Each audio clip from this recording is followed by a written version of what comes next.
Yaorana, Yaorana et Maeva, bienvenue dans ce podcast qui va être un peu un podcast récapitulatif et un podcast qui va nous permettre de lire la roue astrale à travers l'usage de la numérologie, de l'astrologie et de la tarologie. Alors je vais prendre comme base le tarot parce que le but c'est quand même de terminer un petit peu les bases que je avais envie de vous donner sur le tarot. Mais à chaque fois je vais vous faire un lien avec les maisons, les signes astrologiques et les planètes, pour vous permettre de vous rappeler ces éléments-là, et puis bien sûr un lien avec la numérologie, donc ce sera un petit peu une boussole de ce que j'avais vraiment envie de vous transmettre, c'est des équivalences, des correspondances, et surtout une pensée fluidifiée, et non pas catégorisée, entre l'astrologie, la numérologie et la tarologie. Alors j'ai déjà fait cette capsule, je l'ai transférée, machin, elle n'a pas voulu être lue, je me suis dit, faut la refaire. Donc ce que je disais et que je découvrais en vous le disant, c'est que notamment sur la conclusion de la dernière arcane qui est majeure, qui est celle du monde, de l'apprentissage de la Trinité. Et c'est vrai qu'en fait, je réalise qu'à travers cet apprentissage autour de 3 grandes bases, tarologie, astrologie, numérologie, sachant que la première c'était la numérologie, et bien effectivement ça aide à aligner des consciences et ça aide à aligner des énergies. Donc ça c'est le premier élément de décryptage que vous pouvez faire quand vous utilisez à la base la numérologie, c'est vraiment de vous dire que le numéro, le chiffre que vous avez devant vous, essaye de vous communiquer un alignement à travers 3 états. Donc essayez aussi vous-même parce que le but c'est que vous appreniez à vous densifier, à vous enrichir dans votre propre lecture des chiffres, bien de toujours vous donner au moins 3 mots-clés pour le coup, pour chaque chiffre, et de réfléchir à cet élément d'état de conscience. La formation, si vous le souhaitez, elle va continuer avec les éléments, le feu, l'eau, l'air, la terre, mais aussi avec les tempéraments et les points cardinaux. Et je pense qu'après, je referai une formation vraiment dédiée au tarot. Le but à chaque fois de ces formations, c'est vraiment de vous donner des éléments de richesse symbolique pour vous permettre d'étendre votre propre point d'analyse. Donc là, ce que je cherche à vous dire, c'est que vous suiviez ou pas d'autres formations avec moi ou avec d'autres personnes, il y a quand même une démarche initiatique qui vous appartient et qui va aller d'ailleurs avec à la fois celle que j'ai associée. Alors je vais faire des couples pour cette lecture. Le mât et le battleur, ouais, parce que c'est vraiment une idée de vous dire le chemin initiatique il m'appartient à moi. Et c'est en me formant, en apprenant et en expérimentant que je vais aller vers cette richesse de conscience. Alors on reprend du coup le 0 et le 1, le fameux 0 et 1, qui au tarot nous parle donc du mât et du battleur. Alors j'ai entre guillemets fait une coupure tout à l'heure parce que je voyais l'arcane sous les yeux que vous allez avoir en image, qui est l'arcane du magicien chez le tarot du druide, et l'arcane du fou, qui est plus connu pour le mât. Alors j'aime bien associer pour moi ces 2 énergies, déjà parce qu'elles associent le 0 et le 1, et on revient sur l'idée que le 0 et le 1 vont contenir l'ensemble des informations, et parce qu'en fait je trouve qu'elles nous permettent ensuite de faire fonctionner le couple impératrice-papesse, donc 2 féminins ensemble, donc on a un miroir entre 2 masculins, 2 féminins, 2 masculins à nouveau. Et ça, c'est intéressant pour l'idée de la création de l'énergie. Ensuite, le mât et le battleur, tous les deux, ce sont des énergies de commencement. Tous les deux, ce sont des énergies d'action. Donc, pour le 0 et pour le 1, on nous parle quand même de principes qui veulent mettre en action, qui sont actifs. Et si on est sur la roue astrale, alors le 0 n'existe pas, mais en fait, le 0, c'est la roue astrale. Donc, elle nous parle effectivement d'une mise en action des messages. Et la première maison, qui est la maison du bélier, donc le signe 1, c'est le signe bélier, nous parle aussi d'une mise en action, d'un commencement de nos énergies. Donc c'est vraiment une mise en action. Alors, autre élément qui est intéressant à se mettre dans la tête, je ne vais pas trop insister dessus, mais vous l'aurez dans la photo, le fou, le mât, est relié à Uranus, donc l'énergie du Verseau, c'est intéressant. Le Verseau apporte le monde, surtout quand on sait l'énergie qui est en train d'arriver sur l'ère du Verseau en ce moment. Et le battleur est associé à Mercure. Mercure, c'est le message divin, et on nous dit souvent que Mercure, c'est quand même le messager des dieux, c'est Hermès, qui est un peu un chouchou, quoi. Mais les deux c'est des principes actifs. Donc 0 et 1 nous parlent quand même de mise en action, de départ, de monde que l'on connaît mais que l'on décide de reconnaître à nouveau, et d'un chemin qui commence. Donc c'est intéressant de se dire que le mât, le battleur, le bélier, la roue astrale, Uranus, Mercure, oui c'est ça, nous parle d'un monde que l'on connaît mais que l'on va apprendre à reconnaître. Ça c'est vraiment intéressant. Deuxième couple, on va chez les filles, la papesse et l'impératrice, alors qui sont appelées la grande prêtresse et la dame. Donc je trouve que c'est très joli comme mot. Alors la papesse et le pape, pour moi dans le tarot, c'est les darons, c'est les chefs, c'est les gourous, c'est les maîtres. Et c'est les grands prêtres, les grandes prêtresses, donc ce sont les énergies les plus sages, les plus guides, mais aussi protectrices, et les plus connectées, alors de manière différente. La papesse, elle est clairement connectée à sa connaissance, son expérience, mais elle est surtout connectée à son intuition. Et donc en deux, elle nous parle d'être connectée à la dualité, mais aussi au couple de nous-mêmes. Si on revient sur la notion du deux, qui est cette notion de dualité, mais moi je préfère dire équilibre. J'aimerais vraiment qu'on enlève ce mot dualité, parce que dualité, c'est effectivement de dire il y a noir et blanc dans la vie. Mais sauf qu'il n'y a pas de noir et blanc dans la vie, il y a du noir et blanc qui font gris, quoi, et des multiples degrés. Et le but, c'est d'être dans l'équilibre de ce noir et blanc.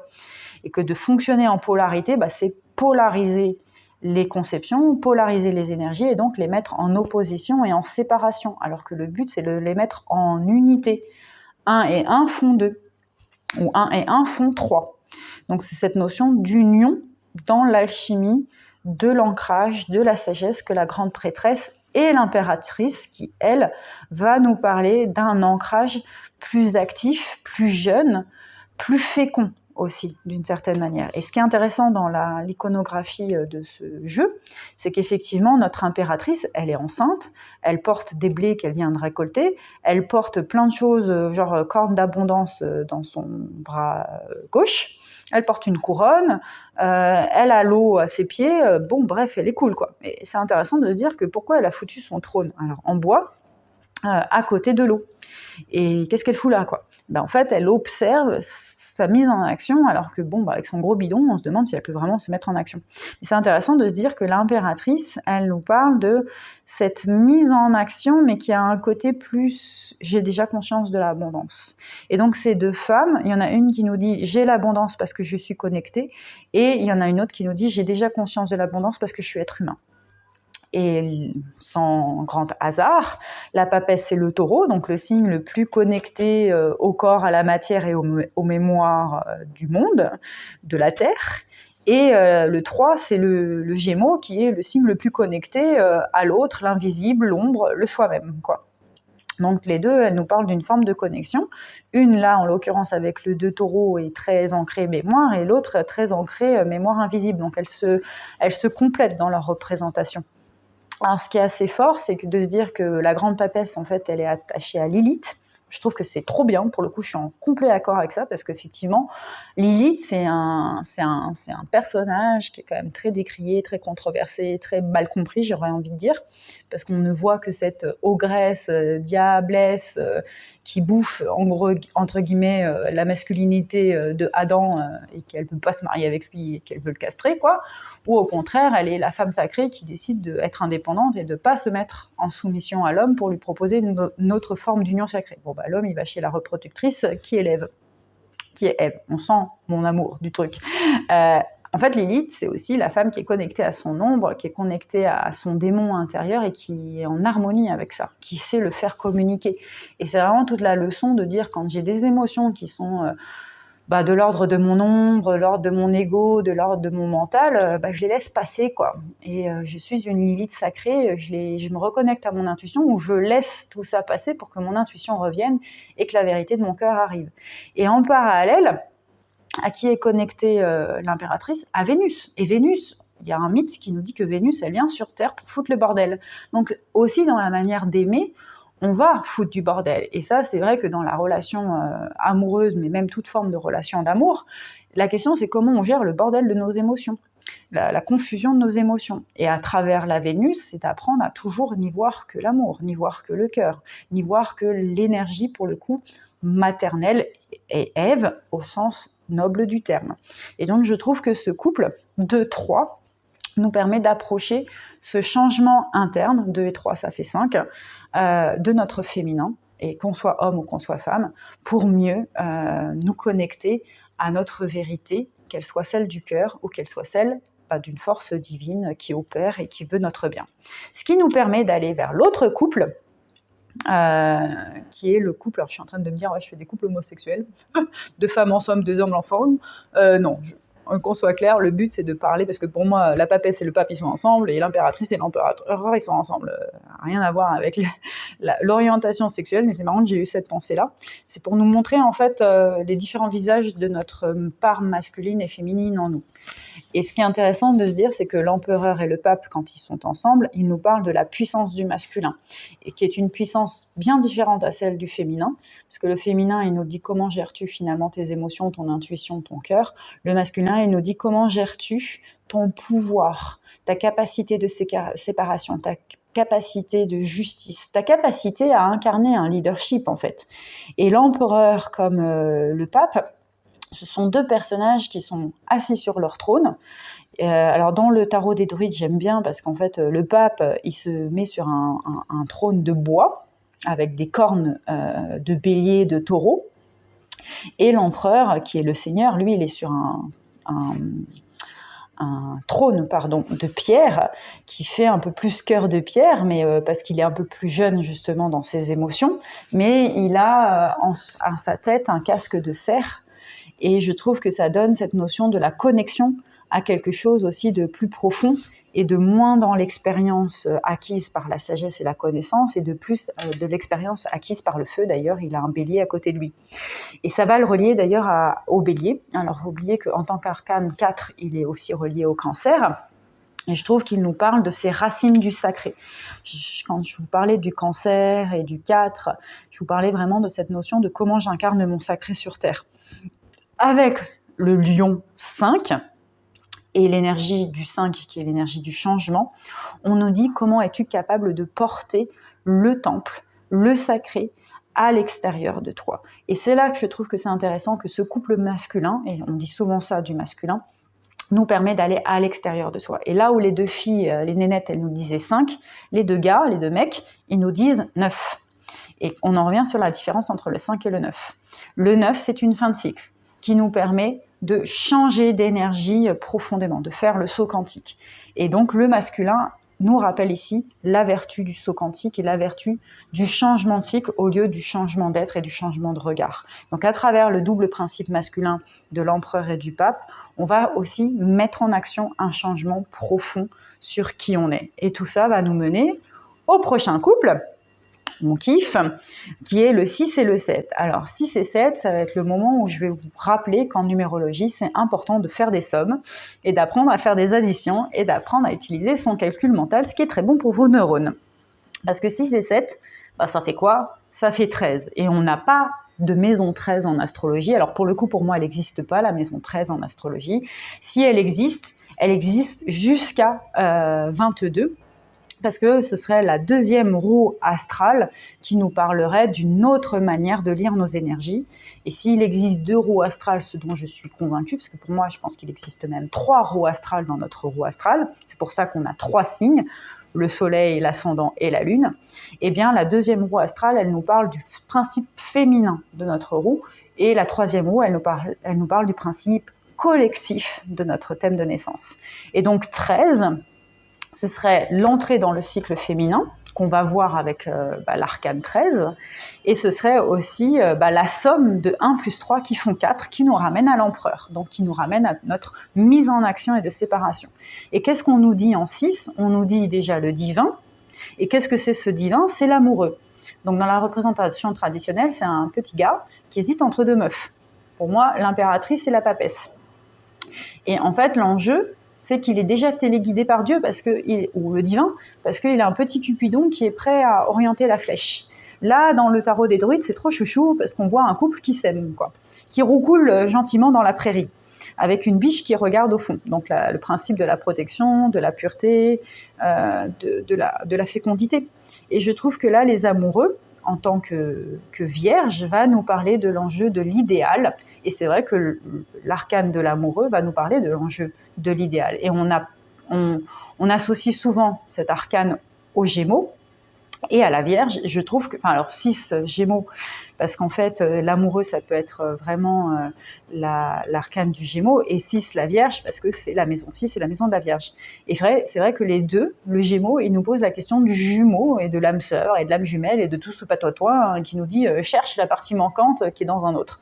Ouais, cherche-toi toi-même d'abord, et puis après on en reparle. Donc c'est vrai qu'effectivement, la notion du lien, que l'on va mettre en action par le chariot, et qui est là un principe féminin qui domine 2 principes masculins animaux.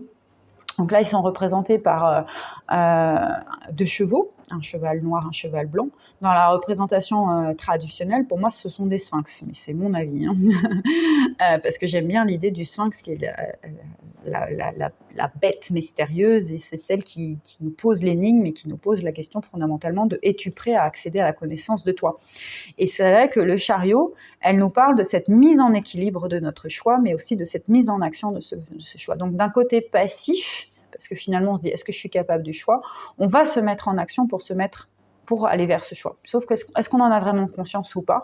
Et c'est là où par exemple le chariot est associé au Cancer, donc nous ramène encore au 4, parce qu'en fait on y va, on se met en action, mais on n'est pas certain de ce qu'on est en train de faire. Alors, c'est intéressant de le voir comme ça. Après, le chariot, pour moi, c'est quand même une arcane qui est assez décidée, et notamment parce qu'elle est l'arcane 7, et elle est là pour exercer une certaine forme de sagesse. Bon, après, le 7, c'est la balance, et on sait que la balance, elle a quand même toute une étape de compréhension d'elle-même pour pouvoir exercer son jugement, sa justice. Donc, elle peut être quand même soumise à un certain nombre d'éléments de confusion et d'indécision avant de se décider. Donc, est-ce qu'on n'est pas en train de nous dire que oui, vous êtes en train de faire des choix, vous n'avez pas forcément conscience, vous pensez savoir faire un choix, mais en fait, vous n'avez pas conscience du choix que vous faites, parce que le destin est déjà en train d'agir. Et c'est là où on va retrouver l'analogie avec le 13 et cette mise à mort symbolique qui va nous révéler ce qui va nous arriver. Et c'est là que on peut aller sur le prochain couple. Alors cette fois-ci, on a un homme et une femme, puisqu'on associe la justice avec l'ermite. Alors je vais vous présenter sur je vous présente, pardon, c'est parce que j'ai pas encore pris les photos, sur le montage en fait de ces arcanes-là, un trio. Parce qu'en fait, on en revient sur est-ce que la justice est en 8 ou est-ce que la force est en 8. Pour moi, la justice est en 8. Moi, je préfère vraiment mettre la justice en 8 et la force en 11. Là, dans le tarot des druides que j'utilise pour vous accompagner sur la compréhension des arcanes, c'est la force qui est en 8.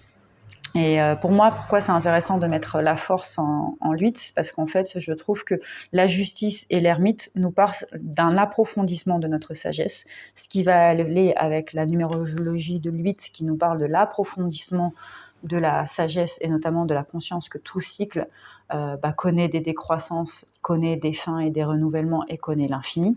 Et le 9 connaît la fin du cycle, acte la fin du cycle et nous pousse à exercer ce changement fondamental pour changer de cycle. Et je trouve que ça va bien avec à la fois l'arcane de la justice et l'arcane de l'ermite, plus que la force qui, pour moi, va dégager une sagesse supplémentaire qui va être intéressante en arcane 11, parce qu'elle nous permet d'exercer le saut quantique, mais on a aussi conscience qu'on a notre libre arbitre avec la force. Donc maintenant, si on analyse les deux arcanes ensemble, eh bien, on nous parle de 8 et 9 qui font 17, donc on nous parle à nouveau de le monde est porté par le Verseau, parce qu'a priori le 17, c'est l'arcane du Verseau et l'arcane de l'étoile. Mais on nous dit aussi que 17, ça fait 8. Donc on nous ramène sur cette création importante de l'infini que va représenter la justice et l'exercice de son propre jugement. La différence entre l'arcane de la justice et l'arcane du jugement, donc la 8 et la 20, c'est que la justice, elle nous parle de notre sagesse, l'exercice de notre sagesse, alors que le jugement, c'est le jugement de Dieu, le jugement divin, le jugement collectif, et une somme de nous-mêmes qui exerce un jugement encore plus profond et qui permet d'offrir le monde. Là, en exerçant son jugement, sa justice, on permet d'accéder à la sagesse du 9, à la sagesse de l'ermite, à la sagesse du guide. Et c'est intéressant de voir que la justice dans le druide, elle est accompagnée d'une chouette, qui est le symbole d'Athéna, et elle est accompagnée, l'ermite est accompagné d'un loup qui nous parle de la sagesse du pacte, mais aussi la sagesse du solitaire. Donc la justice, elle est associée à l'arcane de la balance, Et l'ermite, il est associé à l'arcane de la Vierge. Donc je trouve que c'est intéressant par rapport au placement astral, puisque là, la justice, la balance arrive avant la Vierge, et que dans la logique, la Vierge arrive avant la balance, parce que la Vierge c'est 6 et la balance c'est 7.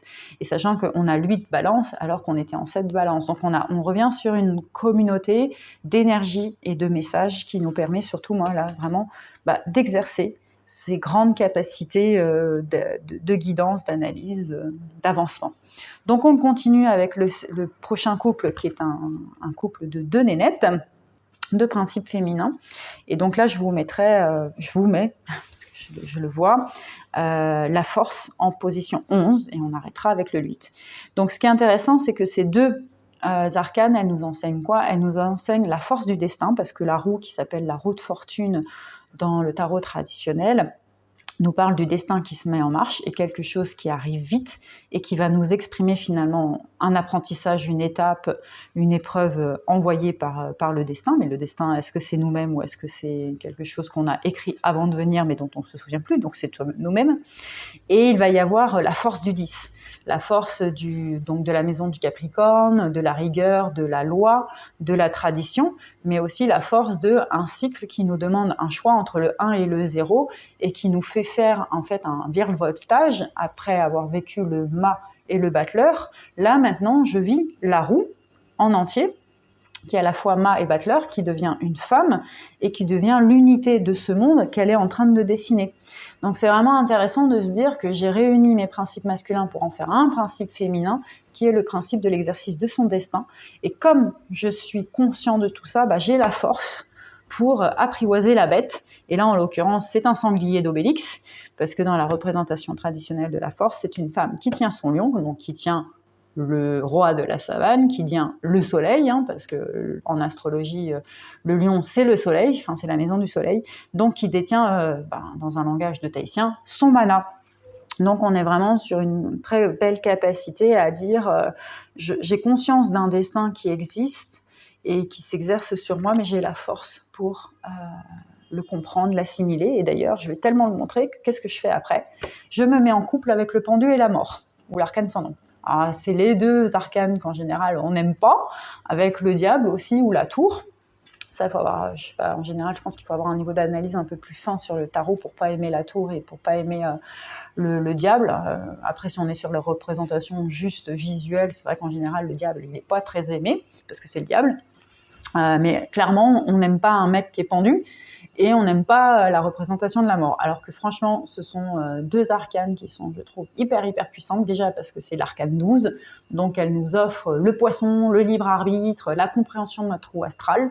Et que si on est capable de se pendre par les pieds pour pouvoir changer son regard et observer ce qui se passe autour de nous, et donc avoir de nouvelles valeurs, c'est qu'on a compris l'accès à notre inconscient. Et je vous donne dans le mille, le pendule il est dominé par qui? Par Neptune, qui est effectivement la maison du poisson. Et donc il nous dit, es-tu capable véritablement de changer ton regard et de rester silencieux sur ce changement de regard, sur ce changement de cycle, sur ce changement d'ancrage, d'être porté par la sagesse de l'arbre de vie? Ce qu'on voit très bien avec l'arcane du pendu dans la représentation du druide, des tarots du druide. Et l'autre élément, c'est bien sûr la mort, alors qu'on appelle aussi l'arcane sans nom, parce qu'on ne dit pas le mot de la mort, c'est comme Voldemort, on ne dit pas qui il est et on ne dit pas son nom, parce qu'en fait, la mort, elle ne nous donne pas de rendez-vous, comme dirait, c'est un proverbe kényan.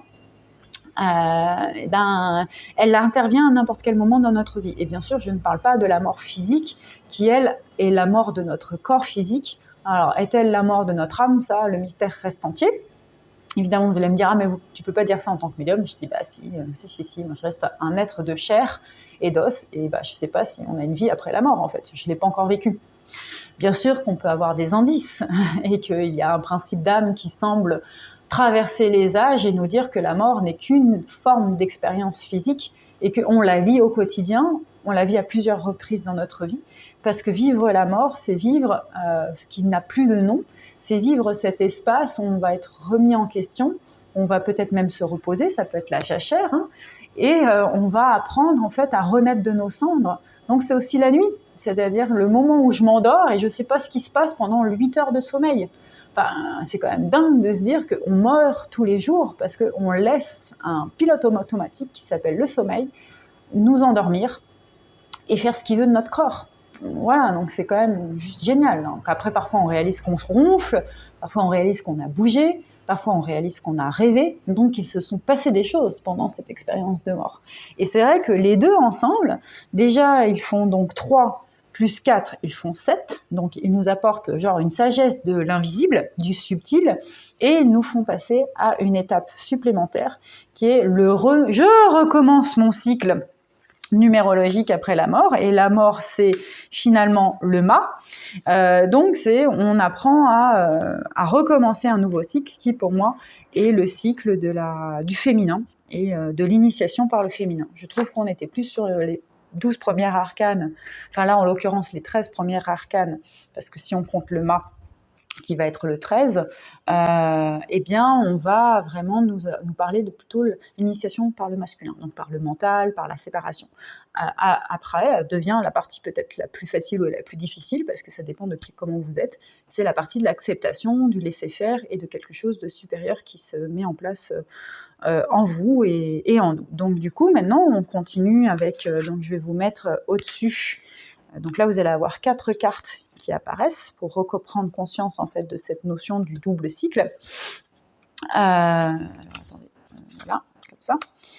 On recommence et on arrive donc avec le principe battleur-papesse qui nous met en couple avec la tempérance et le diable. Alors c'est vraiment, je trouve hyper intéressant parce que la tempérance, c'est une femme, et là on est avec un principe masculin, et le diable, c'est plutôt un principe masculin qui est face à une femme. Donc on en revient sur cette complémentarité d'énergie.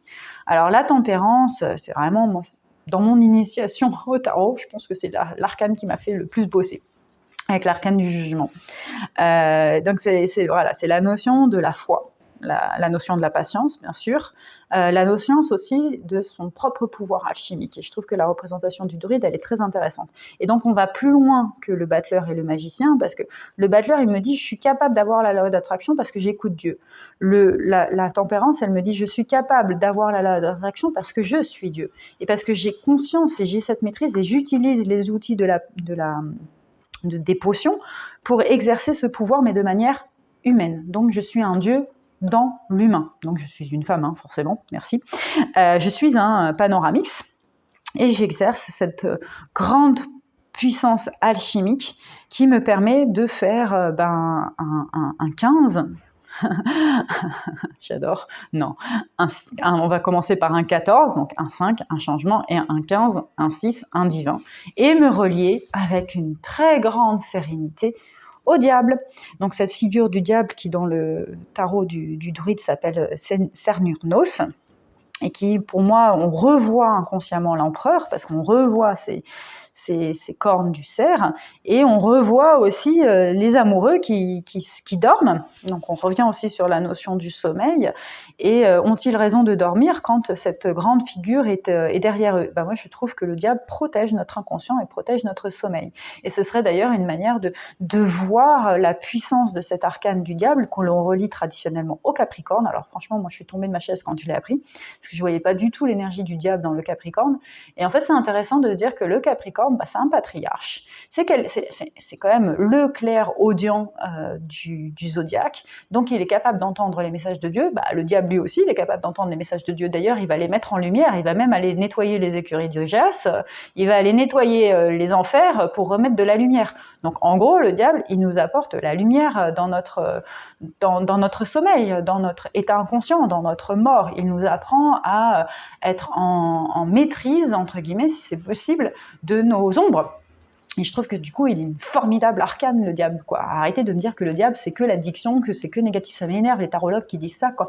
Non, le diable, il vous offre la cuillère de la vérité sur qui vous êtes, et vous êtes un être avec des défauts. Ah, vous n'étiez pas au courant? Bah ouais. Mais en fait, c'est ça qui fait que vous êtes parfait, en fait.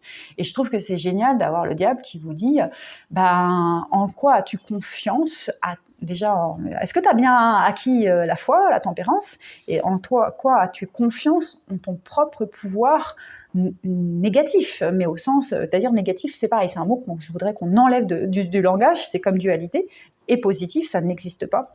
sauf peut-être en chimie, bien sûr, et en physique-chimie, si vous voulez, mais qui va nous relier en fait à cette idée de quelque chose qui est au fond de moi, qui me traverse et qui est dans l'ordre de la construction. Et avec le diable, je vais apprendre à y mettre de la lumière.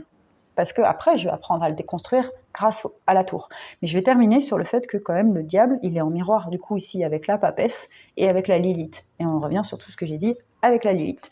Donc c'est quand même un très beau couple aussi qui continue de nous apprendre en fait cette idée de l'équilibre de la sagesse, mais c'est cette idée aussi de la profondeur de la sagesse. Donc c'est quand même, c'est quand même, je trouve, une belle manière d'évoluer dans notre chemin initiatique. J'allais répéter sagesse parce que j'aime bien le mot, même si on sait très bien qu'il peut aussi ne rien vouloir dire.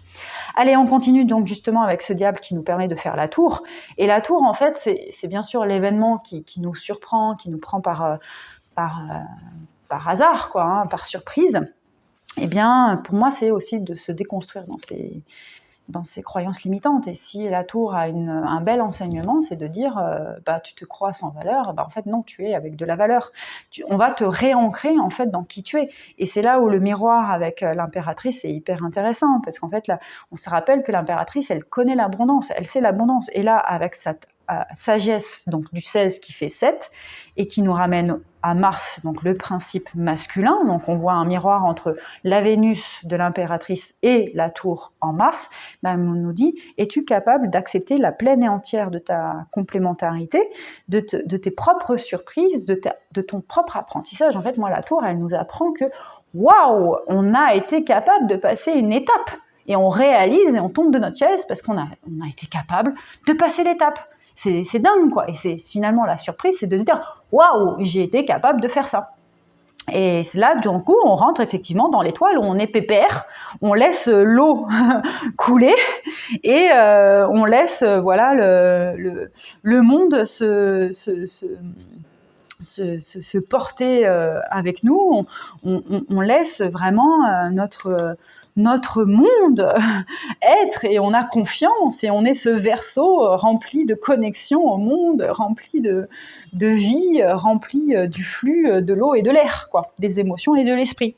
Et là, on est en miroir avec l'empereur. Alors, ce qui est trop cool, c'est que du coup, l'impératrice et l'empereur sont enfin en couple. Ouais, ils fonctionnent ensemble. Et d'ailleurs, la papesse était en couple avec le battleur, donc voilà. C'est intéressant de se dire que oui, il y a une alchimie forte qui se fait et on se place plutôt sur l'infini des étoiles, l'espoir de l'étoile, le 17. Alors le 17 en numérologie, c'est Marie-Madeleine. Et Marie-Madeleine, si elle nous apprend une chose, c'est effectivement le pouvoir de l'alchimie au féminin. Et là, c'est vraiment cette femme qui a conscience de lâcher ses coupes, ses deux cruches en fait, avec cette tempérance, cette beauté, avec cette conscience de son flot et avec cette bénédiction du ciel. Et d'ailleurs, je trouve que ça va aller bien avec la suite, puisque qu'est-ce qui se passe après ? Eh bien, on a la Lune. Et la Lune, c'est vraiment la représentation de l'apprentissage du ciel, de l'apprentissage du cycle lunaire, donc du cycle de l'univers qui opère, et donc c'est d'être en pleine connexion avec les éléments connectés. Et c'est intéressant parce que donc la Lune, ça fait 9, donc c'est de dire j'ai vraiment acquis une forme de sagesse et de fin de cycle dans la compréhension justement des cycles astraux. Et ensuite, je vais aller au Soleil, qui est une autre forme de compréhension du système solaire et du système cosmique. Donc je trouve qu'à travers la Lune, on a une échelle humaine, et à travers le Soleil, on a une échelle universelle. Et qui on a en miroir de ça ? On a le pape et les amoureux, ou l'amoureux. Donc c'est le pape dont on a dit qu'il était pleinement connecté à sa matérialité, à son expérience d'homme. Là, on nous dit il est aussi pleinement connecté à son expérience humaine, mais lunaire, féminin. Et ensuite, on va vers l'alchimie des amoureux, qui là, je trouve, a fait vraiment sens dans le tarot des druides, et nous amène donc au soleil, à l'enfant intérieur. Alors, est-ce que ce couple d'amoureux donne naissance effectivement à un enfant ? Mais est-ce qu'à travers cette notion de l'amoureux et de ce choix, on n'est pas aussi dans la reconnexion à notre soleil, qui est notre enfant intérieur, qui est la mission de notre âme ? Et le 19, qui fait 1, nous parle de l'ego, nous parle de la création. Cette arcane, elle nous reparle à la fois du soleil, donc le soleil dans la roue astrale, donc du lion, de notre principe de création, qui va être du coup croisé en diagonale avec le pape, qui est dominé aussi par le lion, mais aussi le taureau. Et il nous parle du principe 1, de revenir à l'unité. Donc d'une certaine manière, on vient de terminer un cycle très fort en faisant cette acquisition de la sagesse. Allez, tout ça pour arriver à quoi? Au jugement et au monde. Donc l'arcane 20 et l'arcane 21, qui font bien sûr ensemble 5, donc qui sont en train de nous dire vous êtes en train de changer de cycle, mais vous n'avez pas terminé. Et on ne sait pas ce vers quoi vous terminez, parce qu'en fait, quand vous avez le monde, c'est est-ce que vous recommencez ou est-ce que vous terminez votre propre cycle. Alors je suis désolée, je bégaye, parce qu'en fait j'ai le chat qui a décidé d'attaquer les cartes. Chama. Non, laisse la justice tranquille. Voilà. Donc, face à cet enseignement, on a qui? On a le jugement, donc, qui est en 2 et qui est relié à Pluton. Alors, je trouve que c'est très, très fou de relier le jugement au Pluton. Je trouve que c'est assez révélateur, parce que c'est l'idée de, justement, libérer des choses, libérer une force plutonienne, une force de l'ombre, une force de l'évolution dans son cycle énergétique. Et là, le jugement qui est représenté par, oui, je sais, par le tarot des druides, c'est un enfant qui sort de son temple, qui est célébré et qui a en son sein un lapin. Donc le foyer, la connaissance, la fertilité, la fécondité. Bon, c'est aussi le seul signe triptyque dans l'astrologie chinoise, parce que c'est le lapin qui est à la fois le chat et le lièvre. Donc ça, c'est vraiment intéressant, cette représentation du jugement, parce que dans la représentation traditionnelle, on a en fait des anges qui ont leur trompette sur le monde. Et donc le jugement nous parle là encore d'une mise en action d'une justice divine, d'une justice universelle, mais peut-être aussi d'une justice humaine, si on en revient sur l'apprentissage avec le chariot. Et on termine avec le monde, donc cet œuf, cette planète, cet hémisphère qui s'ouvre à nous. Et alors là, qui y a en équivalence? Il y a Saturne. Et donc 21, ça fait 3. Donc on revient aussi sur l'impératrice, mais surtout, je trouve, sur l'alignement et la leçon du jumeau, du Gémeaux. Et on a Saturne, la grande daronne du ciel. Donc quand les astrologues nous disent souvent que c'est un petit peu leur planète préférée, je comprends de plus en plus, parce qu'en fait Saturne, déjà, elle a un cycle de 2 ans et demi, donc c'est un cycle qui à l'échelle humaine est compréhensible. On peut vraiment comprendre et faire des bilans sur 2 ans et demi. C'est plus dur de faire des bilans sur 7 ans, 15 ans, parce qu'il faut vivre ces 7 ans et ces 15 ans, donc ça prend un peu plus de temps. Et on parle même pas du cycle plutonien de 20 ans, dont on ne comprendra les effets qu'au bout de 20 ans, quand on changera d'eux.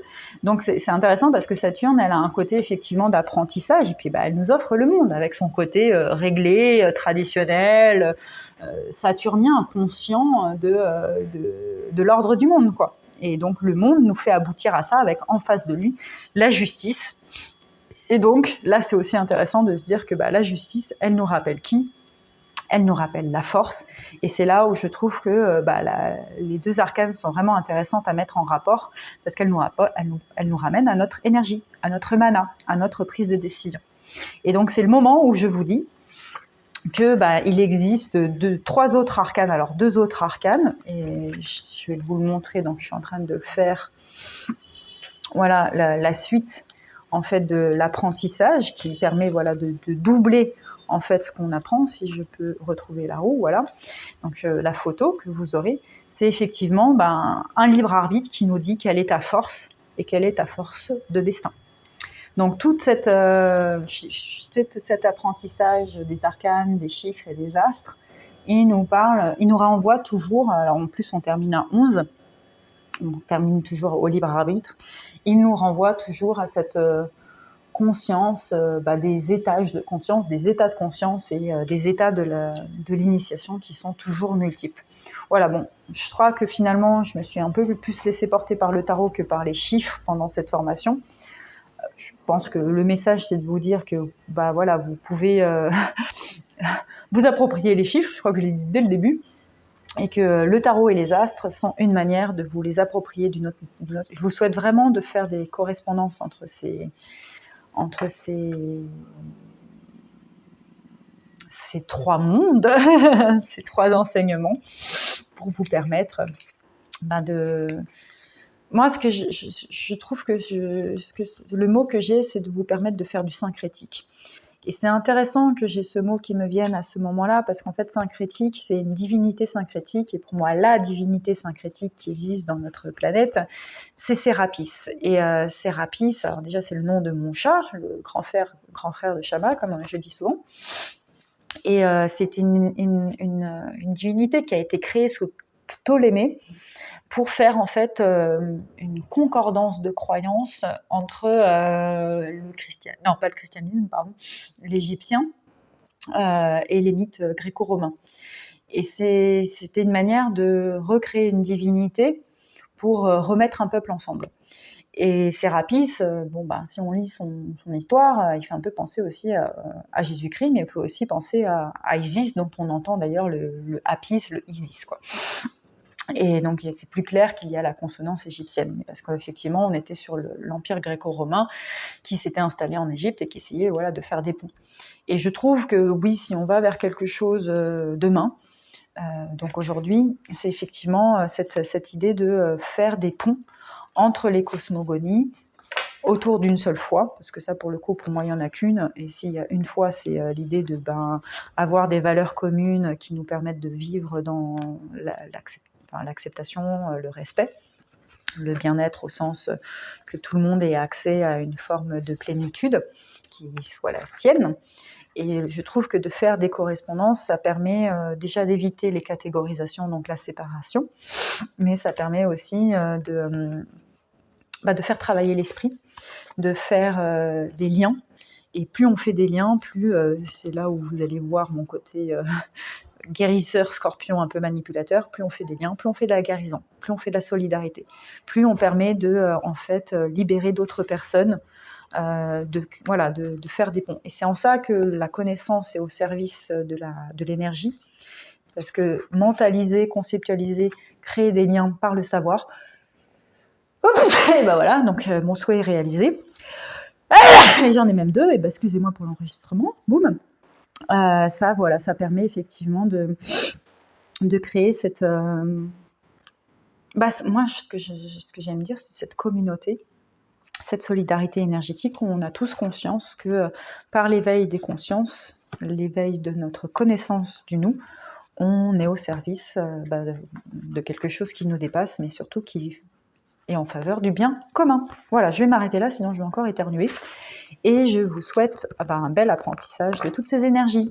Nana!